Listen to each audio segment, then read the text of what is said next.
लीना अपने पति विक्रांत, बेटा राहुल और सास शांति के साथ आगरा में रहा करती थी। शांति उसका बन सके उतना ख्याल रखती थी, पर लीना को इस बात का एहसास न था।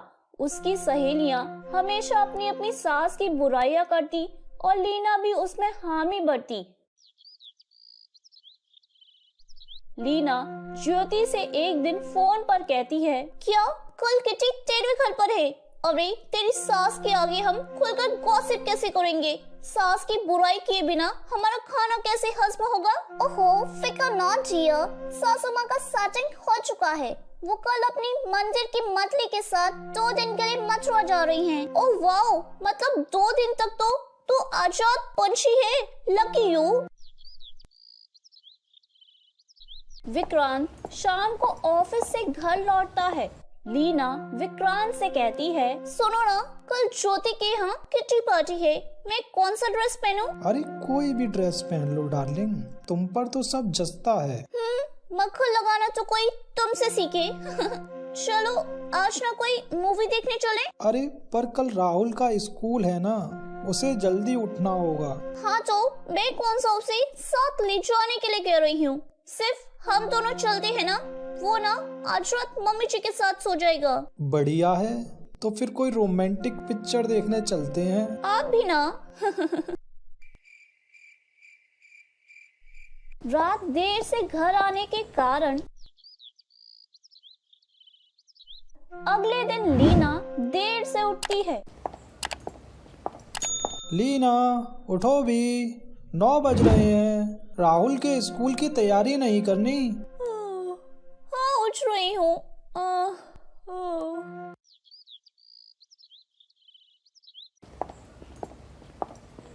वैसे भी मैं देर से जब उठती हूँ तो मम्मी जी राहुल को तैयार कर ही देती हैं, तो इसमें इतना ड्रामा करने की क्या जरूरत है? अरे उठ गई बहू, डाइनिंग टेबल पर ना मैंने तुम्हारा भी नाश्ता लगा रखा है, ठंडा हो उससे पहले खा लेना। लीना विक्रांत के सामने मुंह बनाती हुई कहती है, देखा ना एक दिन मैं देर से क्या उठी, तुम्हारी मम्मी को मौका मिल गया मुझे ताना मारने का। मुझे नहीं खाना उनका बनाया हुआ नाश्ता, मैं तो आज कॉर्नफ्लावर ही खा लूंगी। लीना शांति से कहती है, मम्मी जी आपने खामखा ही मेहनत की, मैं तो आज कॉर्नफ्लावर खाने वाली हूँ। और हाँ, अनारकली आए ना तो उसको कह देना आज मेरा दोपहर का खाना न बनाए, मैं ज्योति के यहाँ किटी पार्टी में जाने वाली हूँ।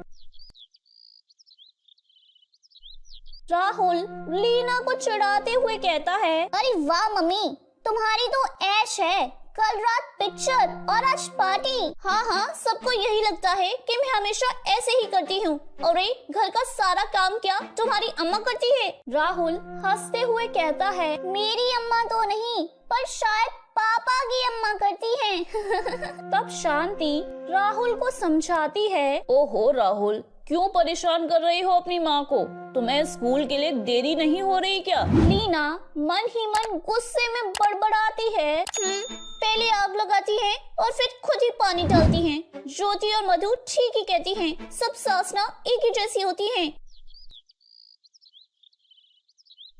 कुछ दिन बाद शांति के बड़े भाई हरिशंकर अपनी बहन के यहाँ रहने आते हैं। वो देखते हैं कि लीना शांति को समझ नहीं पा रही और सास बहू में गलतफहमियां बढ़ रही हैं।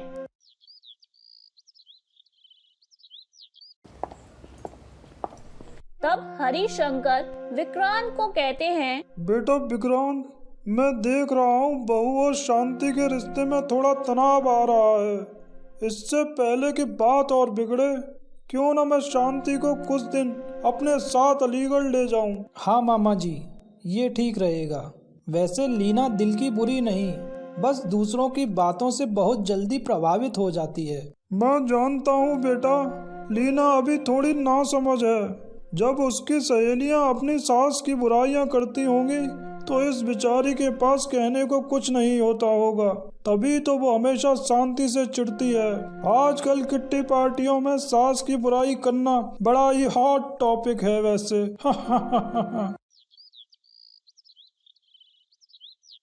शांति कुछ दिनों के लिए हरिशंकर के साथ अपने घर अलीगढ़ चली जाती है। यहाँ लीना की खुशी का ठिकाना नहीं था। लीना ज्योति को फोन करके बताती है, अरे यार ज्योति, मेरी तो निकल पड़ी यार। मामा जी ने ना विक्रांत से मम्मी जी को कुछ दिन के लिए अपने साथ ले जाने की बात कही। मैंने तो विक्रांत से कह दिया, अरे कुछ दिन के लिए क्या, महीने 2 महीने के लिए ले जाएं मम्मी जी को, मेरी बला सी। तब ज्योति कहती है, ओ वाओ क्या बात है, चलो सेलिब्रेट करते हैं, शॉपिंग चलें क्या। लीना ज्योति और मधु के साथ शॉपिंग पर चली जाती है। ओ यार क्या खूब शॉपिंग की, मैं ना बहुत थक गई हूँ, चलो कहीं कॉफी पीने चलते हैं। अरे नहीं बाबा, बड़ी देर हो जाएगी, राहुल के स्कूल से आने का टाइम हो गया है, मुझे घर जाना होगा। मम्मी जी होती तो मैं रुक सकती तुम्हारे साथ। अगले दिन सुबह के वक्त, क्या बात है डार्लिंग, आज तुम बड़ी जल्दी उठ गई। अरे बस बातों में टाइम वेस्ट मत करो, मुझे ढेर सारा काम है।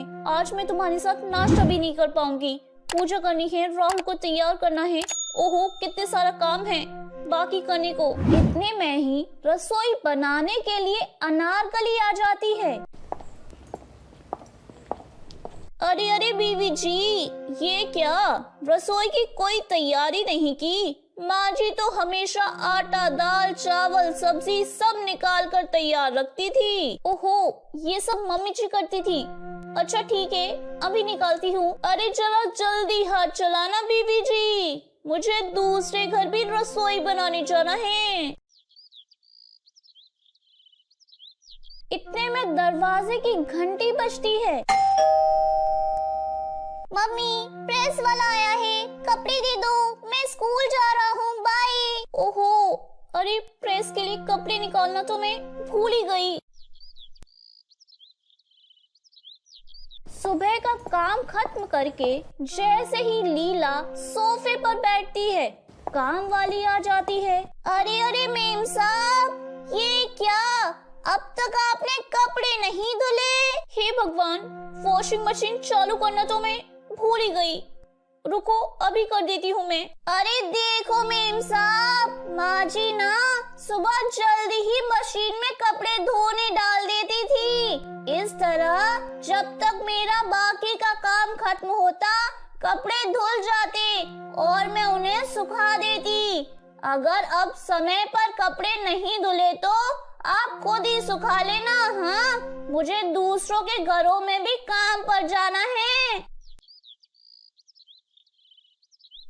इतने में विक्रांत का फोन आता है। लीना, आज मेरे टिफिन में तुम खाने के साथ दही रखना भूल गई। तुम्हें पता है ना, मुझे खाने के साथ दही लेने की आदत है। लीला जोर से रो पड़ती है।